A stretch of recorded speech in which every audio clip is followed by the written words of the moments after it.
안녕하십니까. 이 시간 통일과 19 성약시대 사도행전 자랑스러운 선배님들의 신앙노정, 오늘은 장덕희 권사님, 순회사님에 대해서 알아보겠습니다.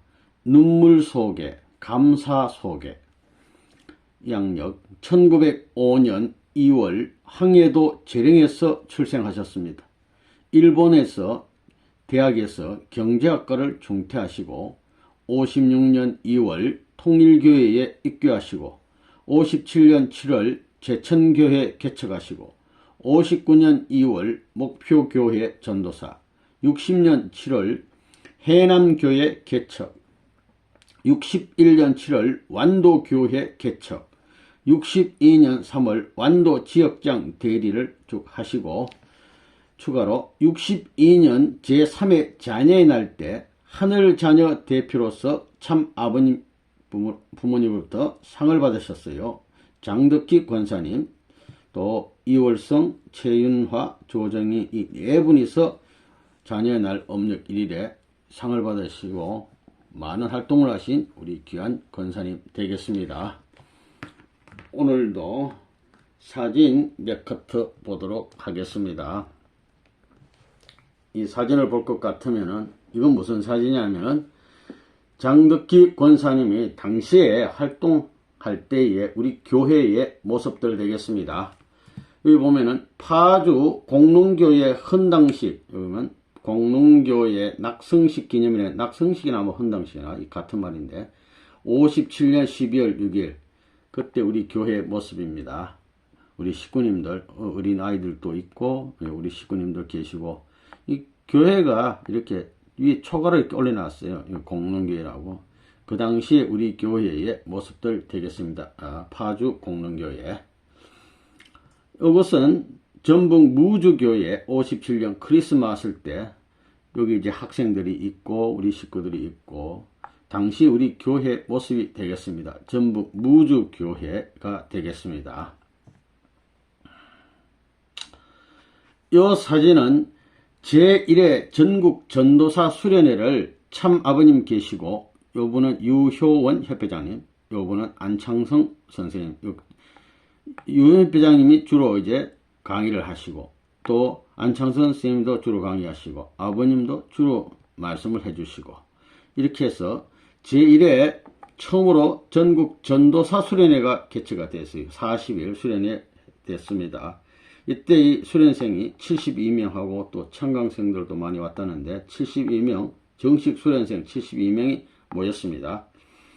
그래가지고 10일 딱 끝나면 시험, 원리시험 한번 딱 치고 10점 만점, 또 20일 때 시험 치는데 또 20점 만점으로 치고 30일째 30점 만점, 40일째 마지막 날에 시험 치는데 그것들은 40점 만점 해서 총 100점 해서 70점 이상 되면 합격, 안 되면 이제 떨어지는데 72명 중에 41명이 합격을 했다고 알려져 있습니다. 그래서 이분들이 원래 수료식 때 장면인데 끝나고 나면 임지를 배정받아 가지고 전국에 이제 가서 열심히 전도하는 우리 위대한 선배님들의 모습 되겠습니다. 이때에 참 아버님께서 처음으로 원리용사가라는 것을 작사를 해 가지고 이분들이 막 힘차게 불렀다고 합니다. 그래서 그 노래를 부르면서 막 주먹을 쥐고 이제 전도를 나가는 그런 때가 되겠습니다. 이 원리용사가 아버님이 작사한 거 1절 새아침 동토는 우리 삼천리 너도 나도 손을 잡고 힘을 다하여 우렁찬 생명소리 천지 진동코 자유의 신천지를 길이 빛내리 넓고 크신 하늘 땅은 우리의 복지 너도 나도 제물되어 찾아 이루자 허락하신 성민들의 건국의 터전 승리의 깃발 들고 용진하리라. 아버님의 심정으로 불리한 몸들 너도 나도 크신 뜻을 높이 받들어 하늘 위한 정병되어 힘차게 싸워 지으신 선의 이상 세워드리자. 이 가사도 너무너무 좋고 이거 은혜 받으면서 주먹을 쥐고 전도 나갔던 이 원리용사가 되겠습니다. 이 모습은 참 아버님이 축도하시는 장면입니다.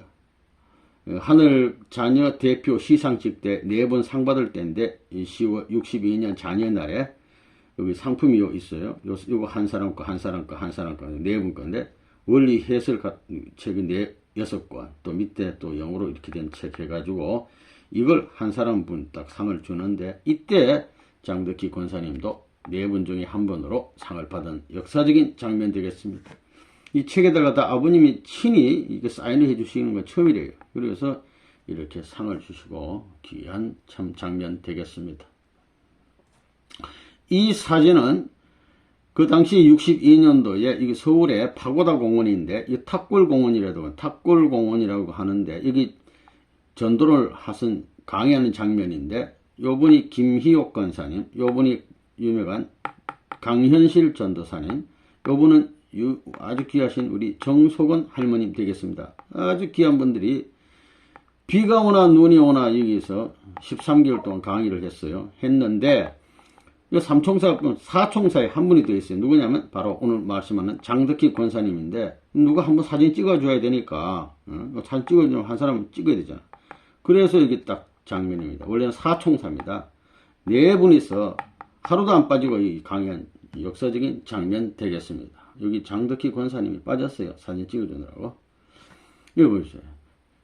이 타롱론이라고 글씨도 잘 썼어요. 주로 이제 강현실 전사님 강의를 하고, 또 다 함께 힘을 합쳐가지고 기도 정성 전도하고 다 이래 하는데, 역사적인 장면 되겠습니다.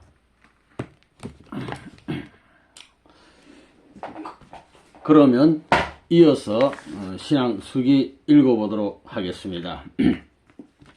눈물 속에 감사 속에, 이런 제목이 장덕희 권사님 되겠습니다. 뿌리채 흔들린 42년 신앙, 이런 제목인데요. 1956년 2월 6일 내 생에 있어서 역사적인 날이었다. 처음으로 통일교회에 발을 들여놓고 원리 강의를 들었다. 실로 42년 동안 가져왔던 기성신앙이 뿌리채 흔들리는 때였다. 아무리 열심히 기도해도 생활 속에서 예수님의 사상을 다 실천할 수 없었고, 예수님을 닮을 수도 없었다. 성경이 너무 애매해가지고 성경을 많이 읽으면 예수님을 닮을 수 있을 줄 알았는데, 읽고 또 읽어도 더 모르는 것만 생길 뿐이었다. 그래서 교회 목사님들을 찾아가 신앙 고백을 하게 됐다. 목사님, 어떻게 하면 진리를 확실하게 얻을 수 있고 예수님을 닮을 수 있습니까? 목사님의 대답은 막연했다. 의심하지 말고 믿으면 구원받고 천당을 가게 됩니다. 믿으면 천당 간다는 말 한마디뿐 더 이상의 석연한 대답은 없었다. 아무것도 모르는데 어떻게 천당을 갑니까? 나의 이러한 의문은 시간이 갈수록 신앙에 대한 실증을 유발시켰다. 막 짜증이 나잖아. 뭐 안 가르쳐주니까. 때로는 42년 동안 믿어왔던 사실에 대해서까지 시간이 아깝다 할 정도로 내 마음은 흔들리고 있었다. 이거 뭐 잘못 믿어왔나 이렇게 되는 거예요. 거기다가 세상조차 종하지 못했다.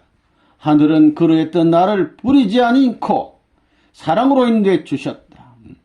지성감천. 2월 6일 친구의 권유로 통일교회를 찾아갔다. 친구가 전도를 했어. 고 유효원 협회장으로부터 전후편 원리 강의를 듣게 되었다. 한마디 한마디가 가슴 속에 들어박혀서 온몸을 진동시켰다. 그리고 나는 안도의 한숨을 내쉴 수 있었다. 이렇게 똑똑하게 알 수 있는 길이 있었는데 나도 타락성을 벗으면 예수님과 같이 될 수 있구나. 하나님 감사합니다. 내 소원을 기도로 아뢰올 때마다 이루어 주시는 영광의 하나님이신 줄만 알았는데 하나님은 불쌍하신 분이심을 깨닫게 되었다.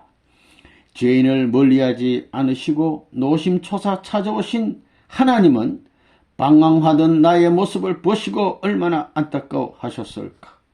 원리 강의를 듣고 난 다음 비로소 새 사람이 되었다. 울분과 안타까움 속에서 해방된 몸이 되어 희망과 소망으로 온몸을 불태울 수 있었다. 새 사람이 된 나의 결심은 나와 같이 어둠에서 허덕이고 있을 세상 사람들을 전도하는 데 일생을 걸겠다는 것이었다. 그래서 길거리 어디에서나 만나는 사람을 붙잡고 여보시오, 당신 한국 사람이지요? 통일교를 믿으시오. 알아보시오. 하고 호소했다. 남편이 없는 가정을 꾸려 나가기가 벅찼다. 이 남편은 돌아가셔버렸어. 사남매를 키우기 위해 26명의 하숙생을 받아 하숙비로 생계를 유지했다. 그러던 중 57년 7월에 전국적으로 하계 40일 전도가 실시되었다. 120여 명이 전도사로 파송된다는 소식을 듣고 나도 전도사로 나가기로 결심했다. 그때 나이 52세였다. 40일 동안 아이들이 먹을 수 있는 양식을 장만해 두고 충북 제천읍으로 개척 전도를 나갔다. 차에서 짐을 내려놓고 서성거렸다. 한 학생이 다가왔을 때 나는 그 학생에게 방 한 칸을 얻을 수 있도록 협조를 부탁했다. 어렵지 않게 방을 얻고 전도활동을 할 수 있었다. 제천농고 3학년 김택수 군이 학생들을 많이 전도하기 시작하여 90여 명이 모이게 되었다. 그래도 계속 전도해 주기를 강조하면 선생님은 왜 방이 삐져본 줄 알면서도 계속 전도해 오라고 하십니까? 하고 항변을 하기도 했다. 방이 비좁아 3,000원짜리 월세방을 얻어서 집회를 계속했다. 인원은 눈덩이처럼 불어나서 방 한 칸에서 전체가 앉아 집회를 할 수가 없게 되었다. 그래서 협회에 편지를 띄웠더니 15,000원을 보내주셨다. 집회소 2칸 방을 얻었다. 계획했던 40일이 눈 깜빡할 사이였다. 세 사람들에게 내가 느꼈던 감격을 전해주기 위해서 최선을 다했다. 생활 자체가 감격된 생활이 되어 지칠 줄을 몰랐다. 내가 전해준 한마디가 죽어있는 심령에 등불이 된다는 생각을 하니 다른 것은 생각할 겨를이가 없었다. 사남매가 전도 나간 엄마를 얼마나 기다릴까. 집안 생각이 가끔씩 떠올랐으나 가정생활보다 전도생활이 더 중요하다고 생각되어졌기에 계속 전도생활을 했다. 4개월이 지난 어느 날 큰딸 은영이에게서 편지가 왔다. 40일 해야 될 분이 계속 물러앉아서 해가지고 4개월 됐어요. 40일 돼서 안 돌아갔어. 편지가 왔는데 어머니 정신이 있으세요? 없으세요? 40일 먹을 양식을 사다 놓고 떠난 어머니가 4개월 동안을 돌아오시지 않으니 동생들과 저는 어쩌란 말입니까? 그동안 집안에 있는 가구와 옷가지를 팔아서 식량을 장만했지만 이제는 더 이상 팔아서 식량 살 가구가 없단 말이에요. 어머니, 이제 우리 형제는 어떻게 하면 좋겠어요? 큰딸의 편지를 받고 나자 집 생각이 났다. 혈육의 정은 그 무엇보다 깊었는지 누구나 언제나 아이들 생각이 떠올랐다. 그것도 누렇게 파래해진 모습들이었다. 기도도 안 되고 설교도 안 되었다. 옳다. 사탄이가 서울에 있는 아이들을 통해서 이곳을 떠나게 하려는구나. 사탄아, 내게서 떠나가라. 자식 4명보다 이곳에 모인 90명의 식구가 하늘에서는 더 귀하다. 천사장, 너는 헤어를 타락시켰지만 이 장덕희는 손대지 못할 것이다. 새벽 기도 시간에 위와 같이 기도하고 나니 그전보다 더 열심히 일할 수 있었다. 하루는 기성교회 처녀 전도사를 길에서 만났다. 교회를 소개한 후 하나님의 사업을 위해 서로 협조해보자고 악수를 청했다. 그러자 그 전도사는 내 손이 더럽다고 3번씩이나 뿌리쳤다. 그 일을 당한 뒤에 괜히 눈물이 솟아올랐다. 하나님이 원하는 세상을 만들기 위해서 시집도 가지 않고 전도사 생활을 하는 그녀가 그럴 수 있을까? 그녀가 몹시도 불쌍하다는 생각에 성전에 엎드려 실컷 울었다. 또 신방 중에 감리교 목사를 만났다. 예수님의 십자가의 죽음에 대한 토론을 하다가 유대인의 불신으로 주님께서 십자가에 달리셨다고 하자 화를 버득 내며 주님은 우리 죄를 속하기 위해 죽으러 오셨습니다 하고 말하면서 나를 밀쳐냈다. 목사님, 고린도전서 2장 8절을 보십시오. 이 지혜는 이 세대의 고난이 하나도 알지 못하였나니 만일 알았다면 영광의 주를 십자가에 못 박지 아니하였으리라 하지 않았습니까? 목사님께서 후회할 날이 올 테니 회개하십시오. 한마디를 더 해주고 나왔다. 이리가 양가죽을 쓰고 와서 교인을 빼가려 한다는 그 목사의 조소를 만회하기 위해서라도 제천에 교회를 꼭 세우고 말겠다고 두 손을 쥐었다. 어느 날 밤 설교를 하는데 커튼 뒤에 누군가가 숨어서 설교를 듣고 있었다.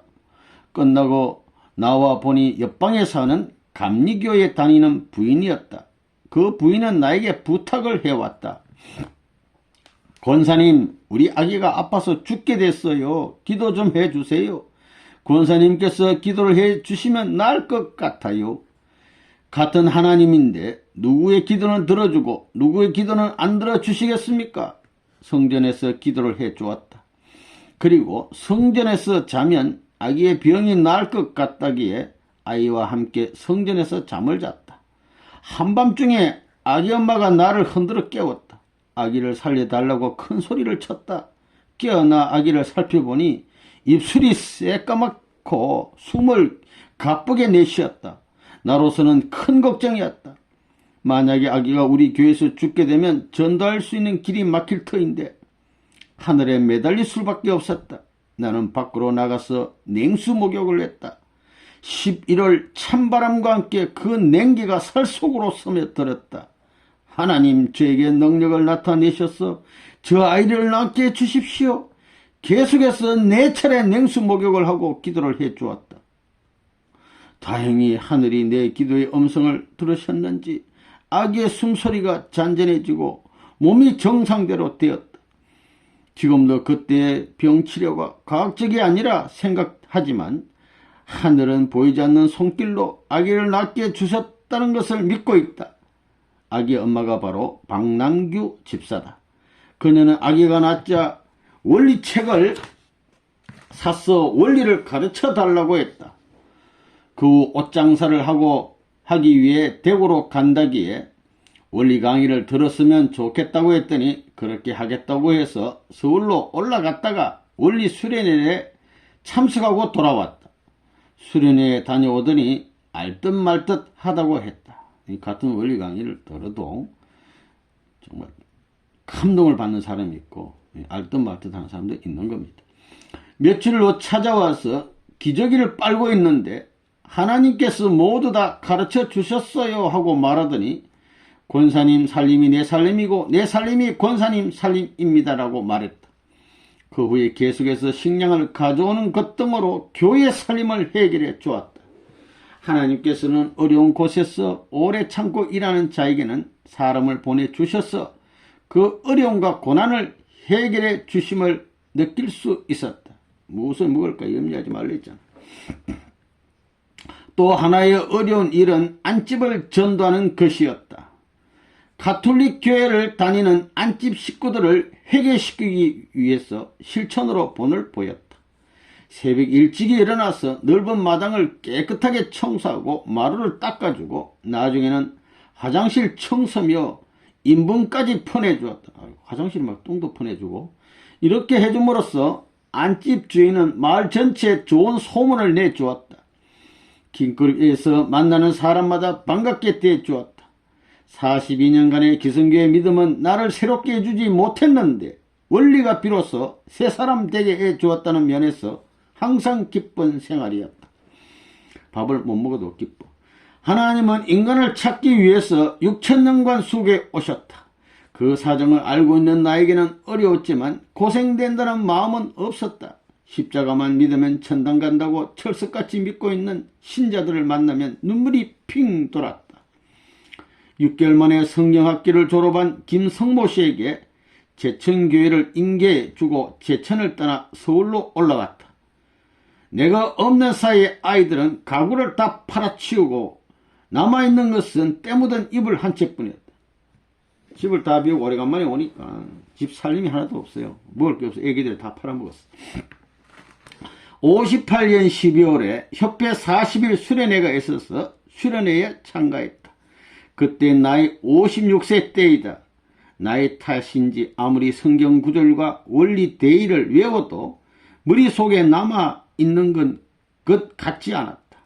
그러나 남에게 뒤질세라 수련생이 모두 취침하고 있을 때면 성전에 나와 오발을 뒤집어 쓰고 암기하기를 힘썼다. 내 모습을 본 선생님께서는 참 아버님 딱 보시더니 늙은 학생이 수고한다고 웃으시면서 말씀하시며 사람이 한 일은 사람은 다 모르지만 하늘은 알며 하는 일에 사람의 칭찬을 받지 않는다 해도 좌절하지 말라고 말씀해 주셨다. 나는 곽정환 씨, 유명한 곽정환 회장님, 곽정환 씨 곁에서 강의를 들었는데 가끔씩 졸 때가 있으면 곽정환 씨가 내 노트를 가져다가 정리를 해주는 것이었다. 그 청년이 내게는 참 좋게 보였다. 귀한 말씀을 듣는데 졸고 있는 내 모습을 보고도 깨우지 않고 노트에 기록해주는 그는 보통 사람이 아니었다. 40일 수련을 마치고 험한 고생을 해보고 싶어서 전도를 자원했다. 임지는 목포로 결정되었다. 차상순 목사, 김희옥 권사, 강현실 전도사가 다녀갔지만 기반이 닦이지 않은 곳이었다. 목포에 도착한 때는 59년 2월이었다. 도착해 보니까 집별 방도 없었고 식구들도 없었다. 이 집사 마루에 칠판을 걸고 강의를 하다가 최 집사가 자기의 방과 마루를 내주어서 교회로 썼다. 최 집사 댁에서 집회를 하게 되자 학생들 30여 명이 들어왔다. 그러자 기성교인들의 반대가 노골화되었다. 반대하는 것이 안타까워서 금식을 하기로 했다. 당시 전라지구장이었던 황환채 지구장이 21일 금식을 시작했다는 편지를 받고 울었다. 귀한 아들이 왜 금식을 해야 하나 하고 그때 군산에서 수련회가 있다는 연락을 받고 군산교회에 도착했다. 수련을 시작하기 2일간은 고생은 황금을 주고도 사기 어려우니 고생하라는 표 아래, 표가 그거예요. 표가 고생은 황금을 주고도 사기 어려우니 고생을 하라 는 표 아래 식구들은 모두 노동판에서 막일을 하고 여자 식구는 쌀 4마리를 사서 머리에 이고 다니며 쌀 장사를 했다. 전도사로서의 마음이 마을에 파송되어 어떤 고생을 하더라도 쓰러지지 않겠다는 신념을 키우기 위해서였다. 쌀 장사를 마치자 왕복 30년이나 되는 청하교회를 도보로 가보자고 해서 청하교회를 다녀왔다. 그래서 나이는 속일 수 없었다. 군산에서 또 이리교회까지 도보로 가자고 해서 출발했다. 아무리 애를 써도 젊은 사람들을 따라갈 수가 없었다. 금식을 하는 황지구장이 나를 붙들다시피 해서 따라가는 입장이었다. 같이 가자 이랬 모양이죠. 역시 젊음이 좋은 것임은 부인할 수 없었다. 이리교회가 눈앞에 보일 정도까지 왔을 때는 도저히 발걸음이 떨어지지 않았다. 이리교회에 도착한 뒤 교회를 둘러보고는 젊은 사람들은 또다시 걸어간다고 하며 교회를 떠났다. 책임자는 할 말이 있어도 못하고 참아야 된다는 것을 알았다. 황환채 지구장이 이리교회에 도착해서 발을 씻기 위해 양말을 벗었는데 발 뒤꿈치에 피가 고여 있었다. 그렇게 될 때까지 얼마나 아팠을까. 그러나 아이고 소리 한번 안 하고 대열을 이끌고 와야 했다. 군산에서의 일주일 수련은 은혜가 충만하여 3일을 연장하자고 해서 10일 동안 했다. 수련 빨리 끝내자가 아니고 3일 동안 더 했어. 수련회를 마치고 돌아와서 21일 금식을 시작했다. 56세라는 나이가 있었기 때문에 40일을 하려다가 20일을 하기로 했다. 20일 금식을 무사히 마치고 전도하기 시작했다. 대단히 하신 분이 소형 철판을 머리 이고 다녀요. 목포역 광장에 나가서 칠판을 전신주에 걸어놓고 전봇대에다가 딱 걸어놓고 사람이 모이기 시작했다. 두꺼운 종이로 나팔을 만들어서 나팔이 없으니까 종이로 나팔을 만들어 새 말씀이 나오시니 들으십시오. 오후 2시부터 역 광장에서 강의를 하고 있으니 누구나 나와서 들어보시오 하고 외치면서 골목길을 누비었다. 아주 용맹이에요. 광장에서 종이 나팔을 입에 대고 찬송을 부르면 사람들이 모였다. 대부분 사람들은 강의를 듣다가 또 예수 얘기구만 하고 제각기 갈 길로 돌아갔다. 하루는 대학볕에서 어느 때와 같이 강의를 하고 있었다. 한 장로가 와서는 무조건 욕설을 해댔다. 속이 답답하기만 했다. 강의를 들어보지도 않고 반대하는 그 장로의 행동이 이해되지 않았다.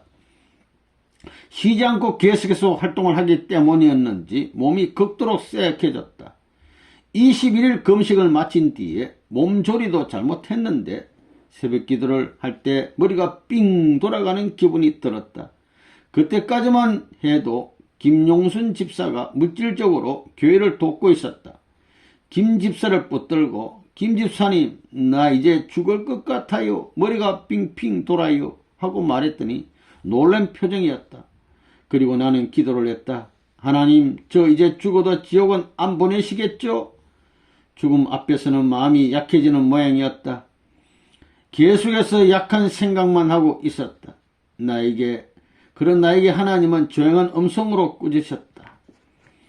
너가 지옥 가는 게 문제가 아니다. 너를 목표에 보낸 것은 천국에 가도록 보낸 것이 아니다. 너를 보낸 이유는 20만 목표 시민을 살리기 위해서야. 나는 아픈 가운데서도 회개의 눈물을 흘렸다. 한 의사에게 진찰을 했더니 필요해서 그렇다는 진단을 내려주었다. 죽더라도 길거리에서 전도하다가 죽어야겠다는 각오를 가지고 몸단장하고 있을 때 민집사가 원리책을 들고 찾아왔어. 며칠 전에 사갔던 원리책을 물르려고 찾아온 것이다. 책 도로 갖다 주고 돈 주라고, 안 산다고 이 뜻이에요. 나는 홧김에 호통을 쳤다. 여보시오, 그 책은 천금을 주고 살려고 해도 살 수 없는 책인데 그 무슨 소리요?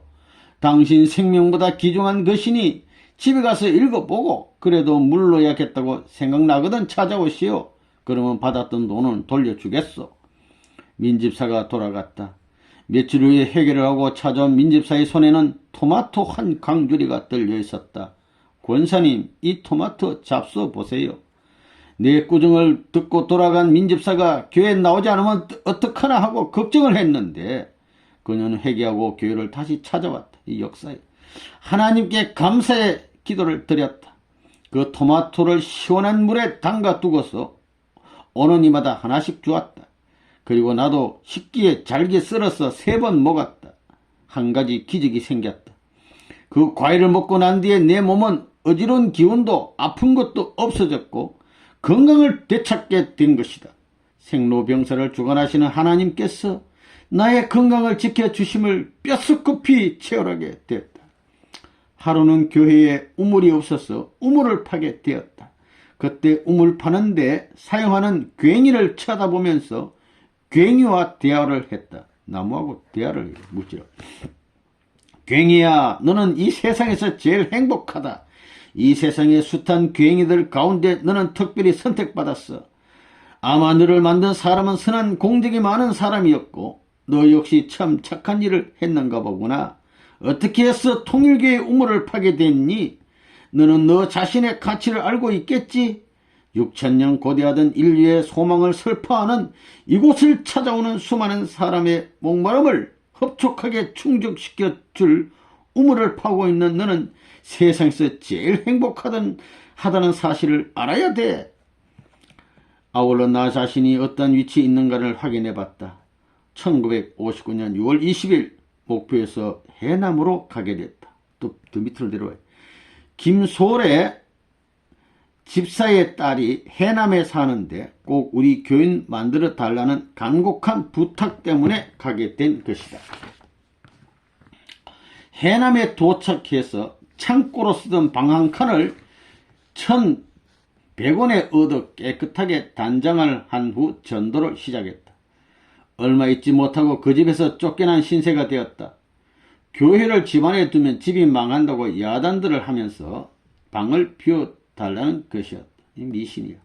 그러한 입장에 있을 때 서울에서 전보가 왔다. 선생님께서 지방교회를 순회하시는 도중에 해남에 들리시겠다는 것이다. 선생님은 해남에 찾아오셨다. 집회 장소가 없어서 김솔의 집사 딸 집에서 집회를 갖게 되었다.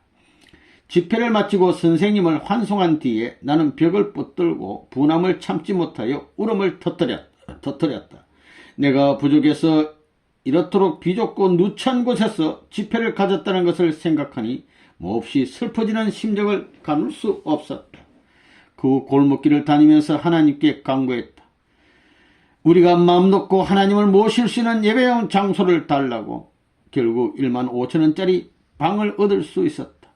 61년 7월에는 학생들 40여 명이 교회를 나오게 되었다. 해남에서 완도로 가게 됐다. 해남교회는 완도에 가 있었던 최윤희 씨가 맡게 되었다. 7월 20일 완도에 도착해서 맨 먼저 찾아간 곳은 군청이었다. 군청에 들러 군수를 만났다. 군수님, 서울에서 개명활동을 나왔는데 완도의 지리를 잘 모르고 아는 사람도 없으니 방 한 칸을 얻어주십시오 하고 부탁을 했더니 아랫사람을 불러 지시를 했다. 군수의 부름을 받고 들어왔던 그 사람과 함께 군수실을 나왔다. 그는 밖으로 나오더니 한마디로 딱 잘라서 방을 얻어줄 수 없으니까 보시죠 라고 말했다. 아니, 사람이 그럴 수 있어? 내가 객지에 나와서 월급 받기 위해 일하는 것이 아닌데 말이라도 따뜻하게 해줄 수 없소. 나는 더 이상 그 사람과 얘기를 하지 않았다. 그 사람을 믿고 이곳에 오지 않았기 때문이었다. 읍에서 제일 가까운 망승리의 방을 얻게 되었다. 망승리 임종학 이장을 만났다. 자초지종을 얘기했더니 참 잘 왔다며 반겨주었다. 이 마을에는 교회가 없어요. 이 마을에 교회 하나 세워주세요. 오늘 밤부터 사람들을 모아 놓을 테니까 말씀을 전해주세요. 그날 밤에 마을 사람 100여 명이 모였다. 새 말씀을 가지고 왔으니 들어보시고 또 문맹자가 많은데 그를 가르쳐 드릴 테니 밤마다 모여 주시오라고 말하자 마을 사람들은 모두 싱글벙글한 모습이었다. 낙도이기 때문에 한글을 읽을 수 있는 사람이 한 마을에 몇 사람밖에 없었다. 이튿날 저녁에는 학생들이 90여 명가량 모였다. 한글과 한문반으로 나누어서 밤 12시까지 글 공부를 시켰다. 마을 이장인 임씨가 술을 너무 많이 먹기 때문에 별명이 술고래였다. 무엇보다 이장이 호응해줘야 모든 것이 순조로울 것 같아서 이장의 별명을 고쳐야겠다고 마음먹고 설득을 시켰다. 그 결과 술고래라는 별명을 듣더니가 술을 끊게 되었다. 분명 하늘의 역사였다. 낮에는 전도를 했다. 그런데 청년들이 많지를 않아서 만나는 청년들마다 교회에 나오라고 설득을 시켰다. 그러나 한결같이 변명을 했다. 보리 심고 나갈게요. 나무 해놓고 나갈게요 하더니 그 후에도 나오지 않았다. 사람들은 다 자기 변명과 핑계 속에서 사는가 보다. 이웃마을인 석장리에 가서 또 전도를 시작했다. 석장리에서도 글 공부를 시키고 마을 사람들의 정신을 깨우치는 강의를 했다. 아울러 이웃마을인 중도리 사정리에서도 활동을 하게 되었다. 그곳 주민들은 아무리 땀 흘리며 쉬지 않고 일해도 사시사철 보리밥을 면할 수가 없었다. 그래서 모두가 다 반발심과 한이 가득 차 있었다. 국민학교를 졸업한 학생은 중학교에 가지 못해서 한이 됐고 매일 일을 해도 배가 고픈 자들은 부모에게 반발심을 가지고 있었다. 희망을 발견하려 해도 없었다. 생활적으로 약간 나아질 수 있다는 점에 희망을 걸고 있는 그들에게 희망적인 얘기를 해주게 되니 모두들 싫어하는 사람이 없었다. 저 건너 푸른 봉에 구름 헤치고 등의 노래를 지도해 주었더니 삽시간에 유행가가 되어서 섬 전체가 퍼졌다.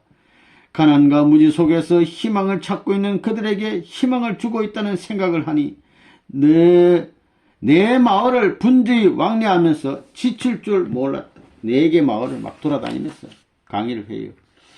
4개 마을을 분주히 걷다 보니까 발이 부러졌다. 마음 한구석에는 좀 쉬어라는 부탁도 있었지만 나를 기다리고 있는 사람들에게 실망을 주고 싶지 않았어. 아픈 다리를 그대로 이끌고 계속 걸었다.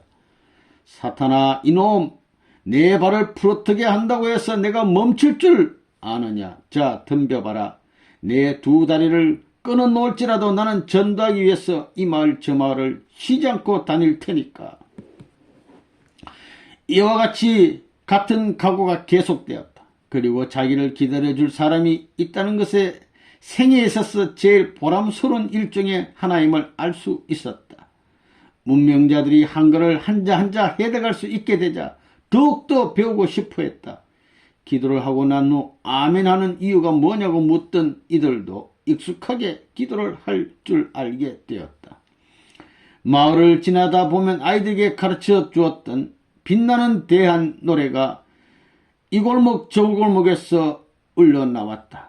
전도사의 보람은 그러한 때 느낄 수 있었다. 빛나는 대한 노래가 있어요. 성가 동방 62년 10월부터 파고다 공원을 중심으로 해서 공원 전도를 활동을 했다. 처음에 보여준 대로 김희옥 권사, 정석원 씨, 강현실 전도사 등 넷이서 사총사가 공원에 산책 나온 시민들에게 원리를 들을 수 있는 기회를 갖도록 했다. 공원의 칠판을 걸고 삥 둘러서서 찬송을 부르면 산책 나온 사람들이 모여들었고 강의는 강현실 전도사가 했다. 하루는 강 전도사가 사정으로 나올 수 없게 되자 내가 강의를 맡게 되었다. 그때 한 신사가 뒤쪽에서 손가락질을 하며 야유를 퍼부었다. 설산 장덕수 친누이가 미쳐도 단단히 미쳤어. 대가리가 허해가지고 부끄러운 줄도 모르고 엄난 집단에 빠졌어. 강의를 하다 말고 쫓아가서 멱살을 휘어잡고 지금 한 말 다시 한번 해봐. 이 민족을 살리기 위해서 일을 하고 있는데 뭐야. 나이 먹은 사람이 나이값을 해야지. 입을 찢어 놓을 테야. 나도 당신들처럼 한가하게 산책하고 싶은 마음이 없는 줄 아시오. 그렇지만 어지러운 세상의 기강을 바로 잡아보자고 이 운동을 하고 있는 것이오. 뭐 없는 집단에 빠졌어. 이 야단이라고? 하면서 막 그 노인 신사는 나에게 잘못했다고 시인하고 돌아갔다. 아주 혼을 내줬어요. 깡패들이 때를 지어 찾아와서 행패도 부렸고 팔각정 집회소 부근을 어지럽혀 놓고 가기도 했다. 강의 못하게 하려고. 그 공원에서 13개월간 하루도 빠짐없이 강의를 했다. 비가 오나 눈이 오나. 63년 겨울에 내가 국가를 위해서 무엇을 할 수 있을 것인가 하고 생각하고 있는데 한 영통인이 위정자를 위해서 기도를 해달라고 부탁해 왔다. 대한민국을 잘 사는 나라로 만들기 위해서 애쓰는 분들이 얼마나 힘이 들겠어요. 정성으로나마 도움을 줍시다. 그의 요청과 내 뜻에 따라서 새벽동이 트기 전에 중앙청 주위를 돌면서 기도를 하기 시작했다. 효자동 교회에서 4시에 기도를 하고 중앙청 주위를 돌면서 기도를 했다. 이 민족을 평화의 나라로 만들기 위해 수고하는 사람들에게 평강과 지혜가 함께하기를 기원하며 한 바퀴를 돌 적마다 하나님 이 나라 정치를 잘하게 해 주십시오 라는 말을 계속했다. 새벽 눈 쌓인 거리에 첫 발자국을 남기며 40일간을 계속했다. 나의 적은 염원이나마 하늘은 외면치 않으셨을 줄 믿는다. 자식이 고기를 달라고 할 때 뱀을 줄 부모가 세상에는 없는 것처럼 하늘에 계신 아버지께서 나의 소원을 고통으로 갚아주지 않았음을 확신한다. 64년 6월에는 대구 교회로 전도활동을 나갔다. 그곳에서는 식구들의 신방을 우선으로 했다.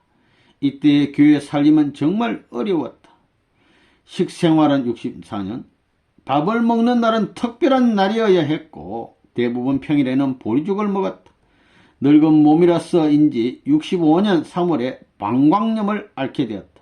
병이 들었어요. 활동도 못하고 계속 누워있는 날이 많았다. 60세 환갑도 여기서 맞이했다. 그러던 5월 29일 막내 아들 을소가 느닷없이 대구 교회로 찾아왔다.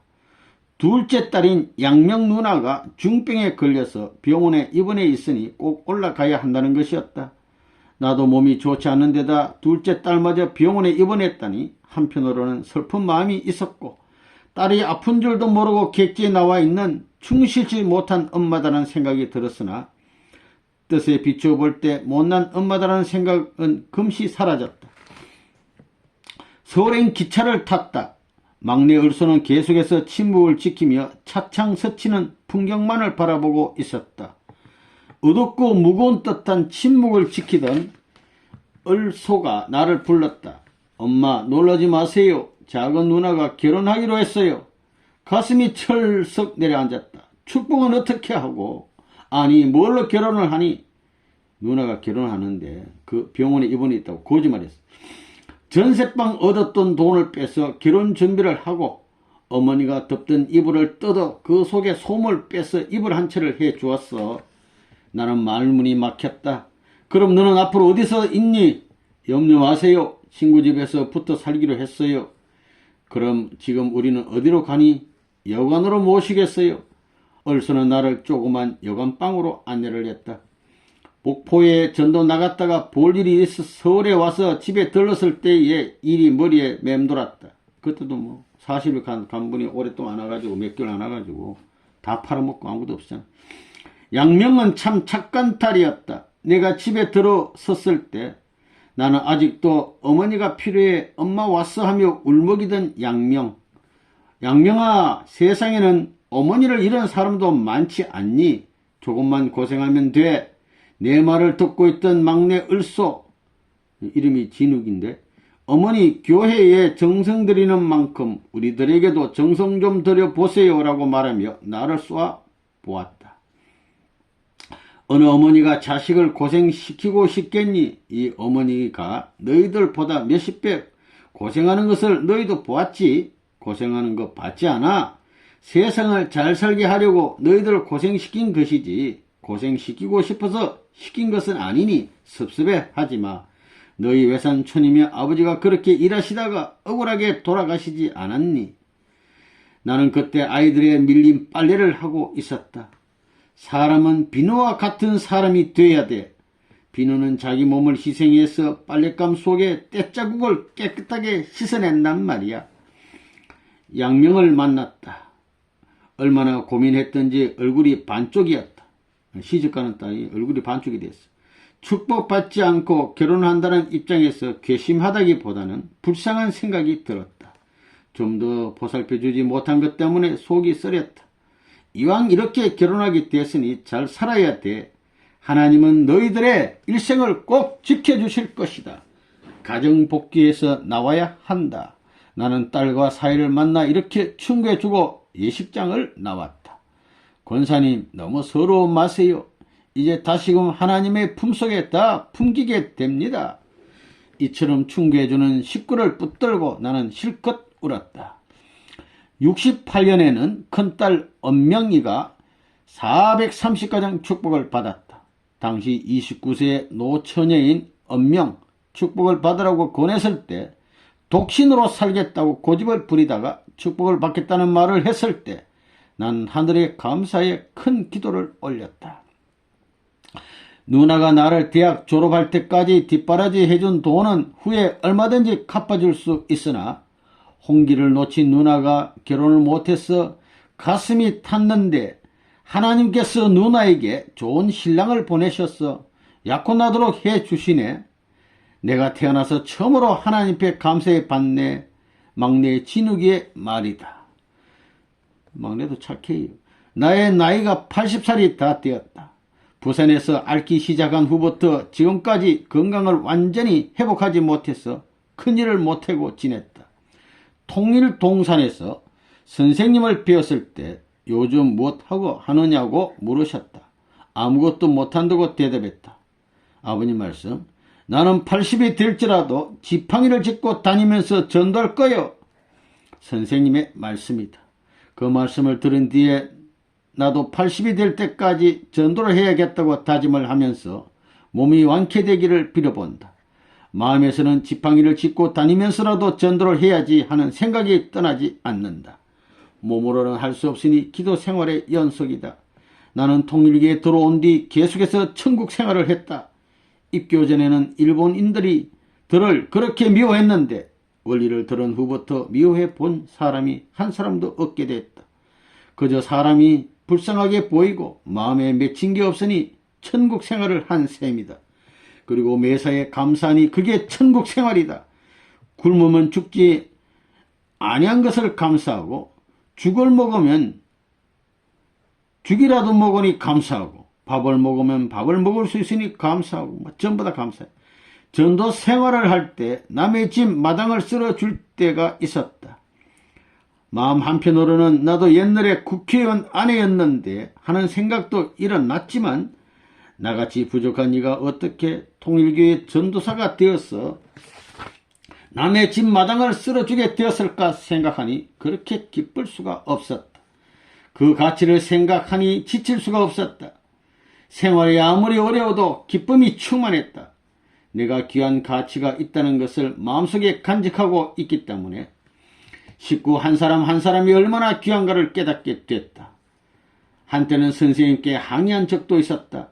하나님께서 우리를 최고로 사랑하신다는데 왜 물질 축복을 안 해주시느냐고 못 먹고 전도하는 젊은이들이 애초롭게 생각되었기에 항의한 것이다. 그때 선생님은 사람이 완성하면 물질은 자연히 따라오는 법이요. 사람이 못됐는데 물질이 많게 되면 도둑놈만 생긴단 말입니다. 고 말씀하셨다. 가난하다고 하늘을 원망하던 때가 나에게도 있었다. 그러나 하늘은 완성하지 않은 사람에게는 물질 축복을 해주시지 않는다는 것을 알게 된 후에는 있는 그대로를 감사히 여길 수 있었다. 부단히 나를 갈고 닦는 데 노력을 경주했다. 그 음식을 해본 이는 밥맛을 안다. 그 음식을 마친 뒤에 한 숟가락의 밥맛은 배부를 때에 꿀 한 그릇보다도 더 달다. 그 음식 후에 밥맛을 보던 그 감격으로 세상 끝까지 살아야겠다고 다짐해 본다. 아주